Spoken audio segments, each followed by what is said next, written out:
Thanks, Dr. Ahmad, for this introduction and for the society for inviting me.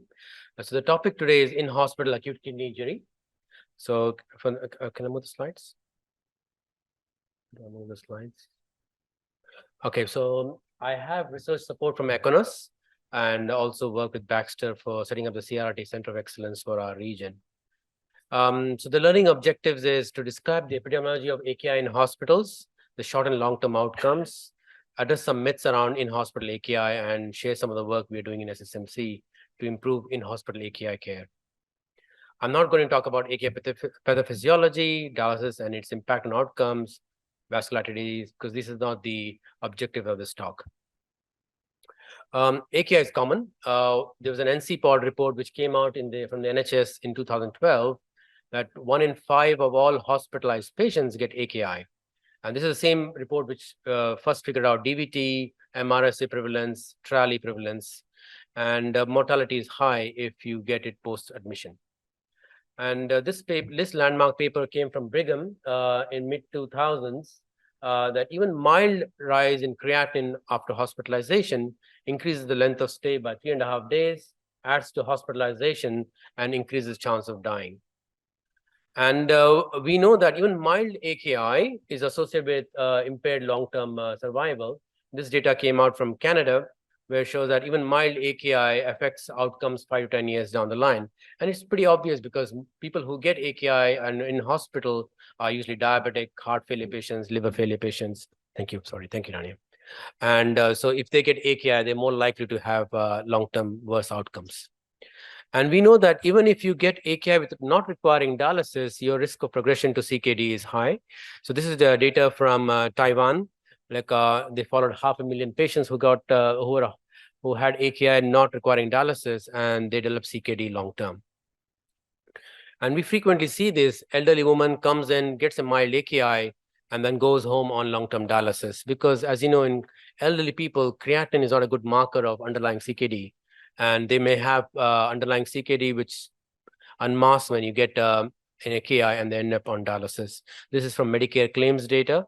And we see increased incidence of ESRD in folks who come in with AKI and then go home on dialysis. And increasingly, we are operating on older people. And this is data from London, Ontario, where they saw patients, 500,000 patients who underwent surgeries. Increasingly, we are operating on very old and frail patients. And of course, they get AKI, especially vascular patients, cardiothoracic patients, prolonged abdominal tamponade because of laparoscopic surgery. They get AKI and they end up on dialysis. And you've seen that in your own practice. And this is data from Canada again. We see that the purple bar is the non-teaching hospital and the light blue bar is teaching hospitals, and incidence of AKI is going up because we are treating frailer patients, older patients, and they have heart failure, underlying liver failure, CKD, and increasing need for RRT. AKI is common after trauma. Trauma patients lose blood, they have muscle injury, they, especially in this part of the world, are in the hot sun, they get more AKI. And if you have AKI after trauma, your mortality is high. And we know that, we've seen that in our own practice. AKI after burns, when you have burns injury, you lose skin, which is keeps your hemostasis. And of course, if you have more skin burn, you have more AKI, and we know that. And also in people with burns, you have interstitial edema, which means the creatinine is no longer a good marker. And you've seen that it's very difficult to assess volume status in these patients, and then of course get AKI. And what we know is people who get AKI are at higher risk of developing coronary artery events. And you see that troponemia is very common in these patients. And we have also seen that from registry data that if you have AKI and MI, your mortality is high when you have MI alone, because largely these patients don't get the coronary interventions they need because of the contrast risk, and they have worse prognosis. And if you have AKI with stroke, your mortality again is bad. So what I'm trying to share is the AKI and CKD spectrum is blurring, and you have patients who come in all the time with pneumonias, they get AKIs. You can think of many patients, such patients. So there are predisposing factors, diabetes, age, genetic factors, metabolic syndrome, and then it's a continuum, care continuum.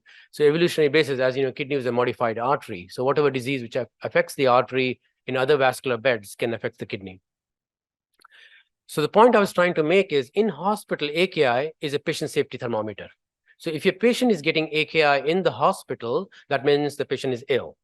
And when I was a fellow in St. Louis, Jeff Crippen taught me something. He was the, at the time, president of American Society of Transplantation. The MELD score, 1/3 of the weightage is creatinine. Then when I start looking at SOFA score, plus you get more points for creatinine. And if you look at Apache score, more points for creatinine. So if you look at any severity score, creatinine plays a role. So what the story is in hospital AKI is telling you the patient is ill. Yeah. So every nice talk should have an obligatory wise quote. I'm an old man now, so I'm allowed to make a quote. So inferior doctors treat the disease, dialysis, hyponatremia. Superior doctors prevent disease. Okay, so what's the problem? So why is it difficult to assess kidney function? I mean, you've seen this complicated equation which assesses kidney function, but the main issue is we assess creatinine. Creatinine is a very poor marker. So I've got an example here for you. Creatinine has gone from 40 to 80, but frequently we get called when the creatinine goes from 320 to 640 or 160 to 320. Where have we lost the most GFR? In the first half. Yeah, and that is missed frequently, and that's where you lose most kidney function. One more example is I've come for bilateral nephrectomy and you remove both my kidneys. What will be my creatinine 24 hours later? It only doubles, but my GFR is 0. So the creatinine is a very poor marker of severity of AKI. Hence, KDIGO came out with this scale of severity, which assessed based on the rise in creatinine. 1.5 to 2 rise from baseline is stage 1, 2 to 3 is stage 2, and about 3 is stage 3. So the picture and the story I gave is that AKI, in hospital AKI and ICU patients, this is a continuum spectrum. So you can use them as a marker for how ill your patients are.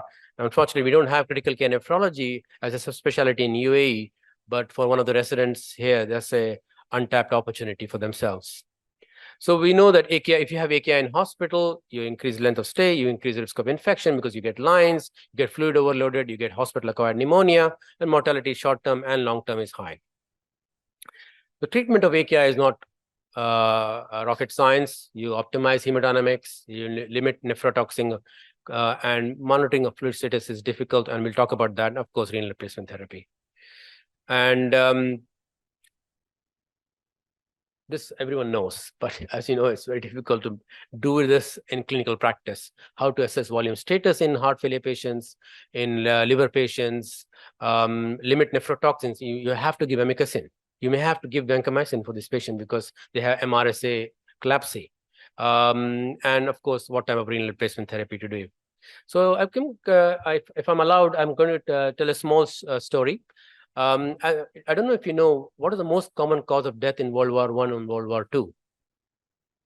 AKI, actually, because not gunshot wounds, it was diarrhea. Because if you look at all those movies, those men were living in those trenches, eating, sleeping, pooping, urinating, and dysentery was very common. So there was also a cholera epidemic in London and St. Louis at the same time. I was fortunate to train both places.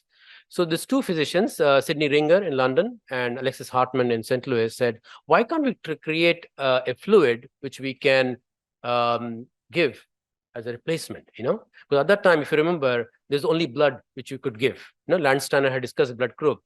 And if you watch any old Hindi movies, you'll see the hero gives blood by connecting one pipe there, one pipe there. But of course, we can't do that in hospital. So they came up with the Ringer lactate fluid. And the reason was, if you decrease cardiac output, you have decreased tissue perfusion, and that stimulates anaerobic metabolism, causing lactic acidosis.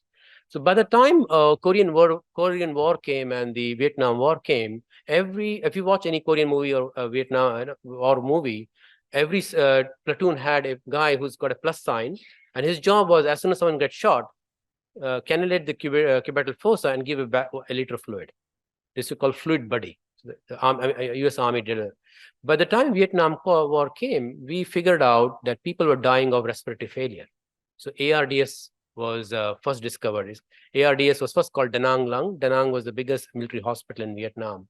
And now we know that Actually, in hospital, fluid overload kills more people than hypovolemia. I mean, very frequently you see hypovolemia in the hospital. What you're seeing is fluid congestion. And when you have congestion in the heart, in the lungs, in the gut, all the complications we see. And I'm going to talk about a little bit of the work we're doing at a hospital to assess that. And we know that fluid overload kills patients. If you have fluid overload after trauma, you die. Fluid overload in heart failure, you die. Fluid overload with ECMO, you die. And to assess fluid status, there will be multiple trials. This was a recent trial which came out. I'm not going to talk about trials, So initially, if you remember, the cardiothoracic surgeons used to give this furosemide stress test. They should give 250 milligrams of furosemide, and I'm sure some older physician could recollect that. The whole idea was to see if the tubules are still working or not. And if you give a furosemide challenge, that means the patient has functioning tubules. But if, of course, patients are not making urine more than 200 mils, that means the tubules are dead, ATN, But we don't do that in clinical practice. So the KDIGO came out with these bundles where you essentially stop nephrotoxic, monitor fluid status, and you see that there is an improvement. And this is what the KDIGO has come back. I'm not going to talk about this. I think it's all self-explanatory. And when we know that when it's been implemented in hospitals, there have been improvement in mortality and morbidity associated with AKI. So in our hospitals, we talk about fire training, all this mandatory training. Fluid training is not done. I mean, though the most common prescribed drug in the hospital is fluid. So I do that. Part of my residency program and trauma program, I go and talk about fluids. I create case scenarios and try to marry fluids to the. And we notice that if you do a fluid training, those hospitals, they have improved outcomes. This is a hospital where I did my residency in Manchester. So the critical care team had 2 nurses who were renal trainees, and they would just look at the data, which floors had more AKI, and they would go and talk to the doctors about early recognition of hypovolemia, and they saw an improvement in outcomes. So this is the whole grand plan. So I'm going to talk about some of the work we are doing at SSMC, which has been peer-reviewed and acknowledged across. So we are the first organization, SEHA, to build the NHS AKI algorithm in our system. So you may have seen this pop up if you work in SEHA. It's not perfect because it still captures dialysis patients, but that's something which I have been unable to fix. So I've also created standardized ordering sets for hypokalemia, hyponatremia, dialysis prescription, CRRT prescription, and trying to improve the optimization. So I work with a bunch of researchers from KU and trying to look at how to improve the process. And we've done some other things. We've integrated dialysis machine to our EMR, the CRRT machine to our EMR. So the data flows automatically to EMR every few minutes. The problem of delivering healthcare in UAE is the strength of this country, which is 200 nationalities call it home. So we have doctors from UK, US, all over the world, who all are right in a way. But as you know, AKI is a hospital is a multidisciplinary effect. So this is a program I run in the hospital to improve CRRT training. And you can see all nationalities represented there. They're all trained in CRRT, but we all need to speak the same language. So this is what we're trying to do to improve care. So as you know, when Google entered the healthcare space, the first domain they addressed was AKI. I don't know if you know that. It came out in Nature. And they were trying to predict AKI. But for physicians like you know who is going to get AKI in the hospital. Elderly people, heart failure. So I don't need you to understand that. You know that automatically. So, of course, diagnosis, helping a non-expert diagnose hyponatremia, hypokalemia is important. But what I'm more interested in is to develop tools to manage AKI. So in hospital, AKI is either too much fluid, too little fluid, or the kidneys are blocked. And the best way to do that would be doing a point-of-care ultrasound. So this is me scanning one of my residents. This is my phone. And as you can see, you have tools available already which can assess cardiac output, assess volume congestion. And so I worked with MBZ AI to develop a basic AI algorithm. So if you show the images, it will calculate the cardiac output. That's deployed on GitHub already. So I got some research funding. I have 10 ultrasound machines which I've deployed across the hospital. I'm trying to bring about a culture change, how to assess volume. So we know ED physicians use point-of-care ultrasound. We know ICU use point-of-care ultrasound, but 90% of the patient journey in the hospital is internists like us, like you guys. And we use an instrument of 19th century stethoscope. So I'm just trying to unify the language across the hospital And we organize these training programs. And there are some AI tools. I don't know if you can see the image there. It is a parasternal view. It's telling them what it's looking at. And it can calculate cardiac output. And I have these devices deployed, and I'm training the whole hospital. We've been recognized with Baxter as a Center of Excellence for CRRT for whole of Middle East, Africa, and Central Europe. We have doctors coming every quarter, and I published this recently in a conference. I'll skip this in the interest of time. So that was about AKI. In hospital AKI, we can have more discussions around that. Frequently, I'm asked two questions. Can we give contrast? And can we give gadolinium? I will skip the contrast because I feel it's a well-rehearsed question all the time. My answer always is, what is the indication? If some patient is someone bleeding or having an MI, forget about the kidneys, save them. But of course, if you're just doing it through in the dark, look for another imaging modality. Gadolinium is a bit more interesting. So the older open chain non-ionic gadolinium were at risk of developing a condition called nephrogenic systemic fibrosis. I've got a picture here.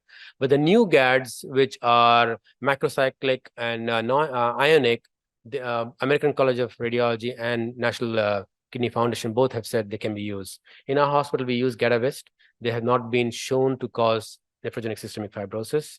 So it's a question of bringing a culture change. I keep sending an email to our chair of radiology every few months with the paper, but I've not brought the change yet. But new GADs are safe to use, and you can use them.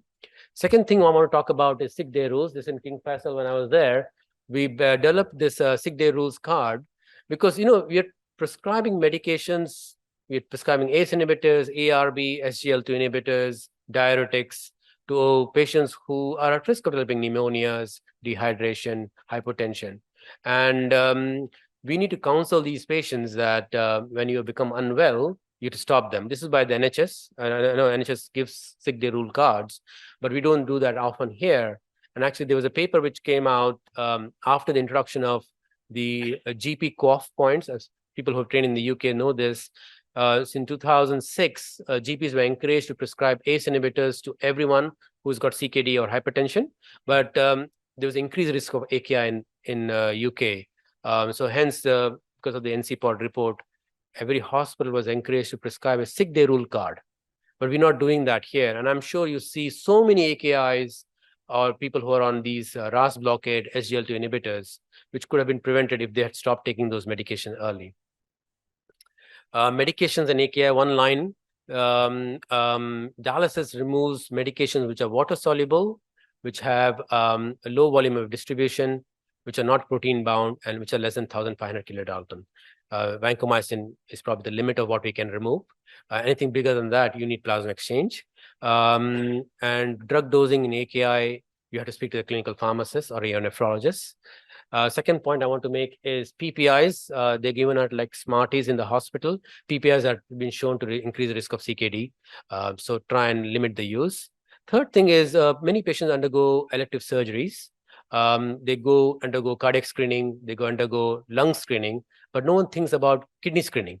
So please do refer to me a nephrologist, especially if you're going to a nephron loss surgery, if they require a prolonged aortic clamp or prolonged laparoscopic time, and so that the nephrologist can do some risk assessment and modeling.